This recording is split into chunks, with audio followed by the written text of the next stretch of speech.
Okay, I have had a lot of you ask me about devotional journaling, how I journal. I probably need to make an entire separate video now, also about just like how journaling has affected my conversion, which is a whole other thing. If you'd like to see that video, let me know down in the comments below. But today we're going to talk about 5 different ways that I've done what I'm calling devotional journaling. And I'll talk about the 5 sort of different things that have come together across multiple different kinds of notebooks. And these aren't hard and fast rules. I'm making this to be more of an inspiration for how you can maybe, keep a devotional journal. This is great. I can't wait to talk about this. This video is supposed to inspire you. Hopefully this will inspire you. I realized this is already showing I knew I was just going to come, usually when I record a video, I'll sit down here, I'll pocket dump. I have a script or an outline at least. I know what I'm going to do. And this intro is just not going the way that I thought it would go, but that's totally fine. Okay. Yeah, I realized I need to sort some of this. Okay. This is these are my current notebooks right here. These are more specialty things. I've already worked through that. And I'll put that over there for right now. Great. Awesome. Okay. So getting right into it, the first sort of idea, the first sort of journaling exercise, devotional journaling that I have been trying to do more of is writing letters to my kids, to my wife, to family members, and drafting those out in my just pocket notebook. And here I just started my sort of writings or my notes from the daily readings, my daily devotional, which I'll get into a little bit further. I realized I'm not going to show the letter I wrote yesterday to my son, but in effect, it was basically just about what we had done for the day. And, he's getting really into both planes. His cousins taught him how to make paper airplanes. My son's only 3 years old, for those of you who are maybe new to this channel, but his cousins are a few years older than him, and so they got him into paper planes. My dad is also super into SpaceX, and my dad has been getting my son into rocket launches and watching rocket launches out here where we're currently at my parents' house. We can sometimes see the launches on the West Coast from Vandenberg.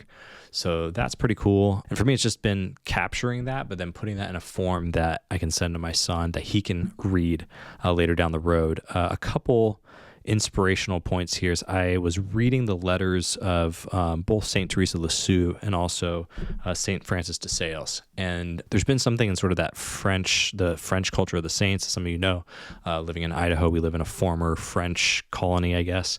And so there's still a bit of that essence there. And I've been trying to pick up on it. I myself am Hispanic, so it's a little bit of a different flavor of a devotional, but this flavor of writing notes, short letters to friends, family members, has been really fruitful for getting the pen moving. If I don't know what to write about myself or what I'm doing, I will begin writing to, again, my kids, my wife. I met with my grandfather, my mom's father, a couple days ago, and he showed me a letter that my mom, who's since passed last Advent, wrote for him. And how powerful and exciting that was to have that little piece of, just that little piece from someone. So I would definitely not sleep on the devotional of writing to your kids. It doesn't have to be overtly spiritual or biblical in the sense that you know the Bible inside and out. I know I most certainly don't. But the devotion of communicating gratitude, delight, joy in that way that the saints have, in the way that we see in the sort of epistle writings going all the way back to the biblical times. I think that is a lost art that at least I'm trying to bring back. And I think everyone should actually give that a shot, regardless of where you're at in your faith journey. Okay, the next sort of devotional that I do, or the next devotional that I do in here, many of you, if you've been watching this channel for any amount of time, you've seen this page here in my notebook. This is sort of my daily devotional map. So this has the Proverbs, Psalms all lined up for different days of the week, along with just the Rosary mysteries, and sort of then my evening examen from the Ignatian examen from St. Ignatius and spiritual exercises. All of that is in here in this little notebook. I share this to recommend you build some type of map for your devotions. So I know every morning I want to read a proverb, a psalm, or a collection of these psalms from how I've scheduled this so I can get through every single proverb, every single psalm, every single month. And then also making sure that I go through the rosary every single week. And then, I have my evening examen every night. You can feel free to copy this. You can do this the same way I do it. I think you'll find your own devotion. I recently read Gabby Castillo's The Power of the Rosary. Wow, amazing. I tried to do the whole full 4 complete sets of the Rosary every single day. I did it as a novena. It went really well, actually. For me right now, though, as a parent in the phase of life that we're in, I'm not being called to pray all 4 rosaries every single day. Just doing, I guess the rosary the way that my ancestors did it for the last few hundred years has been enough, more than enough. Actually, it's been wonderful. So pick your own devotion, but write it down, create a map, and then journal through those points. So a lot of times I'll write something from the Proverbs or the Psalms to kick off my day. So I'm reading something that allows me to even just copy it verbatim into my notebook. And then I might comment on it, or like today's readings was actually in Maccabees, and then that references one of the Psalms and talking about Phineas, and that's obviously from the sort of the Pentateuch, the first 5 books of the Bible, the whole story of Phineas. I think that's in Numbers. As you begin to discover devotions, you think, hey, I would love to read the Proverbs or the Psalms or pray a rosary every day, or come across something like the spiritual exercises and the Ignatian exam and whatever it is as you're going about your adventure, your journey in the faith. Write those things down so you can come back to them, and then begin sort of logging and journaling. Once you have sort of the map, then start making the dated entries with sort of the reflections on them. That for me is how I started this more of like a devotional style journaling method, and for me it's been very valuable. Okay, so devotional number 4 is actually going to be coming from this little book that I read. It's actually not this particular one, but as some of you who follow me on Substack, if you don't follow me on Substack and you're into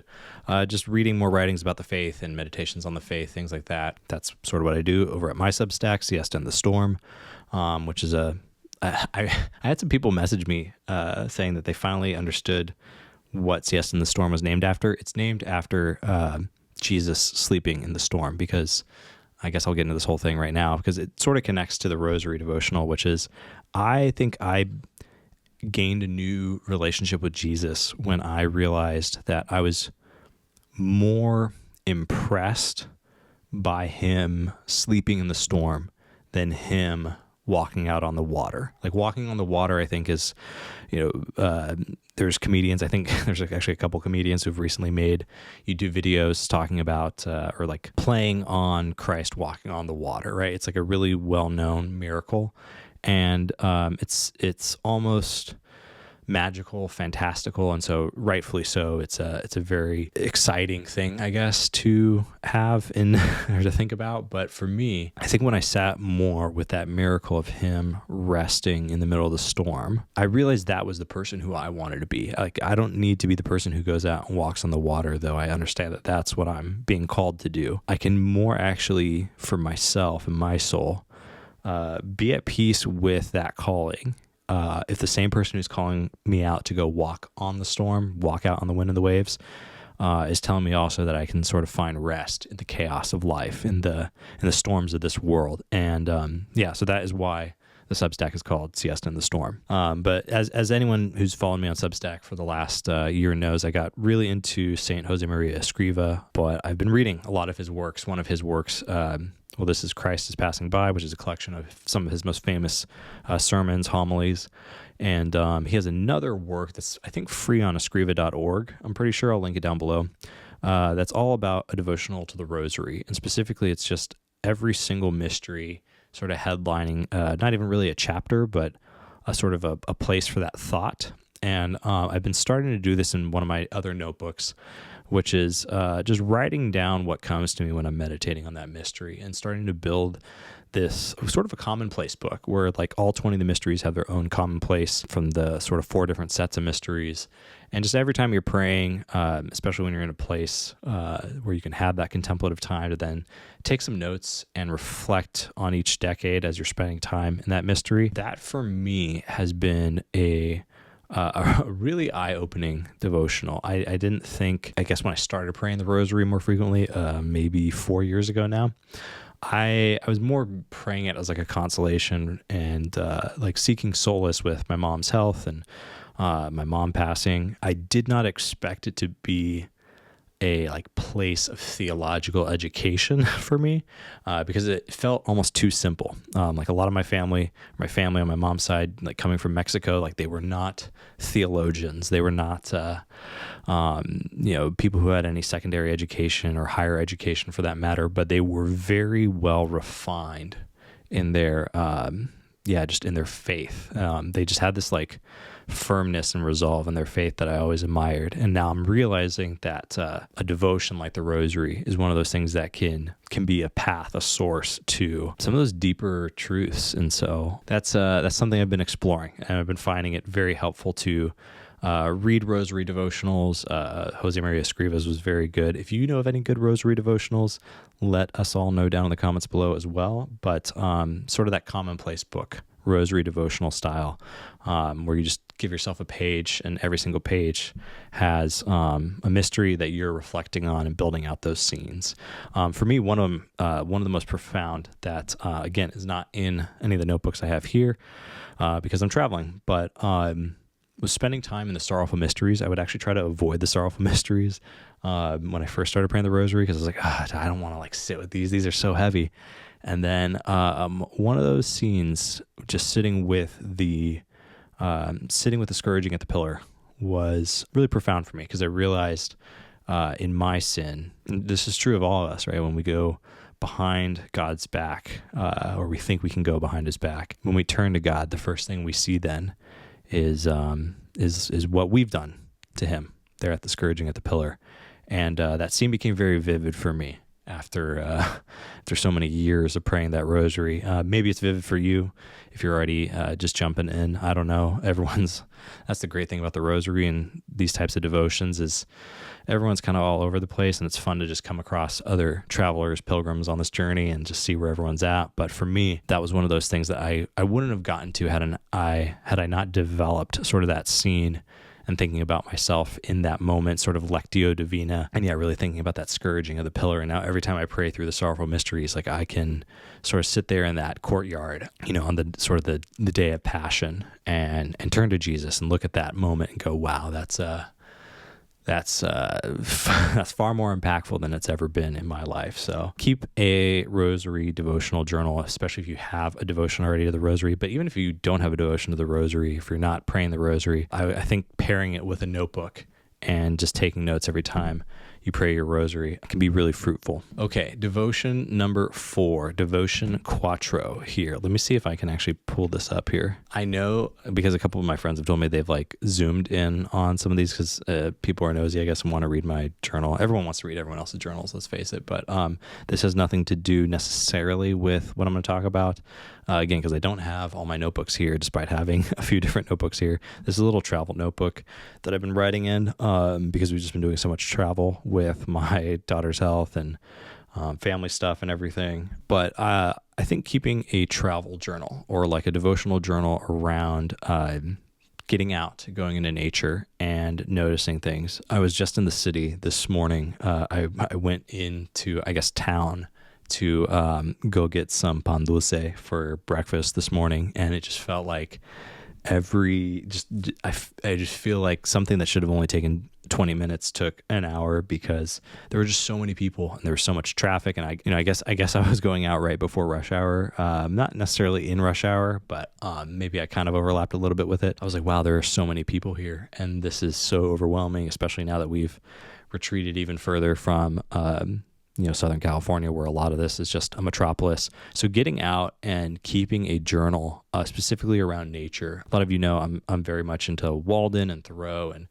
sort of the transcendentalist movement, and sort of pairing that with sort of some of the saints, like St. Francis comes to mind, St. Clare of Assisi, but even some of the homilies by St. Josemaria Escriva, some of the homilies by even St. John Paul II. I've been reading or going through right now, Witness to Hope, and just thinking about getting out into nature, being out in creation, appreciating creation, the journey and travel to see and witness creation in different places, and also just having the understanding about like, if I'm traveling to, say, I don't know, somewhere, I want to know like what are the trees, like what are these species of trees here? I was actually speaking in Spanish to someone. We were talking about different species of trees here in Southern California. It just gave me this appreciation of how unique creation really is. There's something about being able to call a flower or a tree by name that allows you to, I think, see more of that mark of the Creator in nature. And I don't know why that brings me so much joy, because I'm still really bad at it. And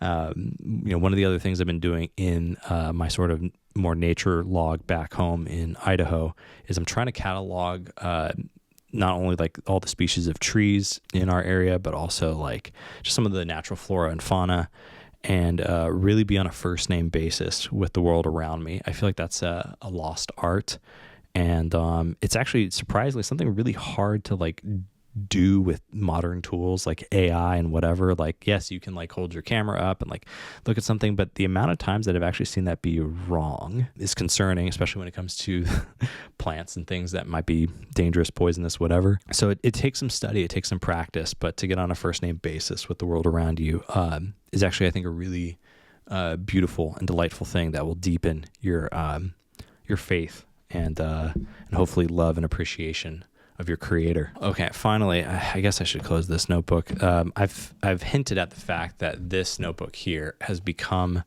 my sort of like devotional notebook on the real presence. Yeah, I started a devotion, I guess a more consistent devotion, adoration, being in front of the real presence. That's another thing that sort of developed for me this year. I just found myself really drawn to it. I think in light of like my daughter's health, my health, my mom's passing. Also, I think just the state of the world. The world's in a wild place, at least here in the United States, where it feels like there's a lot of uncertainty and chaos, at least compared to, I feel like when I was growing up. Maybe every generation feels that. Maybe this is just me getting old. There's been something about going before the Eucharist, going to adoration, and knowing I'm sitting before the same thing that my parents sat before, that their parents sat before, my great-grandparents who I grew up with, that they sat before. I was explaining to my son that, it's kind of wild, like his dad, especially as like we get older,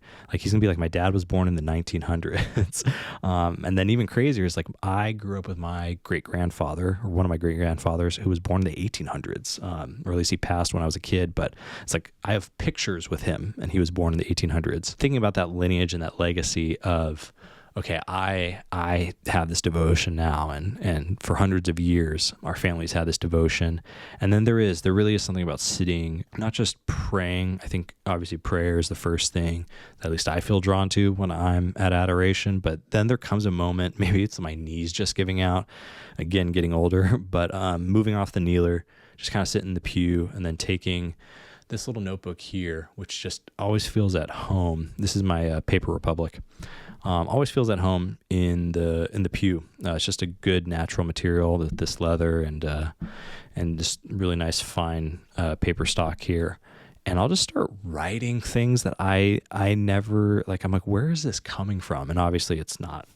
Obviously it ain't me. It's being connected to something, more than yourself, being before the Blessed Sacrament. But yeah, this is a devotion I wish someone would have told me about, and probably did when I was a kid, but now as an adult, I wish more adults talked about this. It's actually been kind of cool, both in my parish back in Idaho, but also now coming back down here to Southern California, and seeing how many more people are showing up in adoration and bringing little notebooks and journaling. Like, I'm not the only one doing this now, which has been delightful to see. And even if I was the only person doing it, I would still do it. But I think more and more people are getting into that devotion of being able to find that quiet space and be in the presence of something sacred, and taking the time for prayer, and then spending some time writing in a really sacred place. I think this can't be understated. So, with that, this might be a long video, and I'm sorry. But if you're still here, I just want to say thank you to everyone who watches this channel, is subscribed to this channel. If you're not yet subscribed, please do so. It really does help me out. Like I said, I'll link my Substack down below. For those of you who also made it this far, I wrote a devotional this year, or actually I technically wrote it last year. It came out this year. It's called Restored in the Rhythm. I'll link that down below as well. It's for anyone who maybe likes a little bit of well-researched Latin etymology, and it's all centered around some of these biblical bits that were all, for me, some of the most beautiful Latin I've ever read. So with that, be kind, both in life and in the comments below. Like this video to send good vibes across the internet. We'll do it again soon. Later.